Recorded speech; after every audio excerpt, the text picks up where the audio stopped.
Hello guys, আজকে আমরা তৈরি করব আনারস মাখা। চলো তাহলে আনারস মাখা তৈরি করা যাক।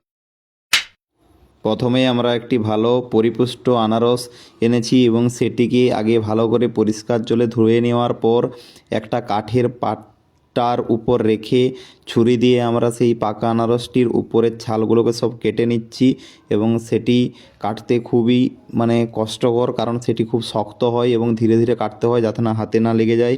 এবং তারপর সেটিকে আমরা দেখে নিচ্ছি যে তার চোখ, আনারসের চোখ ছাড়ানো একটা খুব গুরুত্বপূর্ণ অংশ। আনারসের চোখ যদি না ছাড়াতে পারো গলা চুলকাবে, সেই জন্য আনারসের চোখগুলোকে আমরা ধীরে ধীরে ছাড়িয়ে নিলাম। আমাদের আনারসের চোখ ছাড়ানো কমপ্লিট।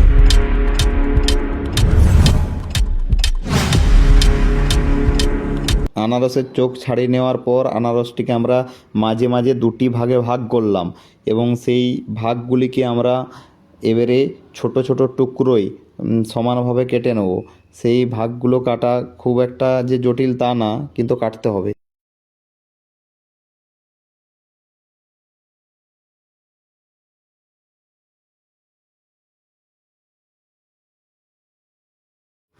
সেই দুভাগ করা আনারসটিকে এবার আমরা মাঝে মাঝে আবার দুটো অংশে কাটবো এবং কাটার পরে আনারসের যে মাঝের অংশটা থাকে সেই অংশটাকে কেটে বাদ দেবো, কারণ সেই অংশটা খুব শক্ত হয় এবং সেটা খেতেও ভালো লাগেনি। তারপর সেই আনারসের খাদিগুলোকে ছোট ছোট সাইজের একটা শেপে কেটে সেটা আমরা একটি থালার মধ্যে সবগুলোকে রাখবো এবং অনেকগুলো খাদি আছে সেগুলোকে আস্তে আস্তে আমরা কেটে নেব এবং থালার মধ্যে রাখবো। রাখার পর আমরা সেই আনারসের মধ্যে তো আর শুধু আনারস খাওয়া যায় না, তার জন্য তাকে টেস্টি বা স্বাদ বাড়ানোর জন্য তার সাথে লবণ, পরিমাণ মতো লবণ যুক্ত করতে হয়। কারণ লবণ টক ঝাল মিষ্টির একটা কম্বিনেশন আনারসের মাখাকে আরও স্বাদ বাড়িয়ে তোলে। তার সাথে আমরা অ্যাড করব শুকনো লঙ্কা গুঁড়ো।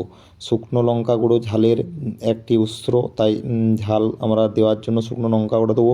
আর কাঁচা আনারস হলে আমরা এখানে চিনি যুক্ত করতাম, কিন্তু যেহেতু কাঁচা আনারস নয়, এটি পরিপূর্ণ গাছ পাকা একটি আনারস, তাই আমরা এটিকে চিনি দিলাম না। তাই নুন লঙ্কা আর আনারসের সহযোগে হাতে করে মাখিয়ে এটাকে একটা সুস্বাদু খাবারে তৈরি করার জন্য আমরা এটি মাখিয়ে নিচ্ছি এবং তারপর সবশেষে আমরা এটি টেস্ট করে দেখে নেবো কেমন হয়েছে। সত্যি অসাধারণ ছিল আনারস মাখাটা।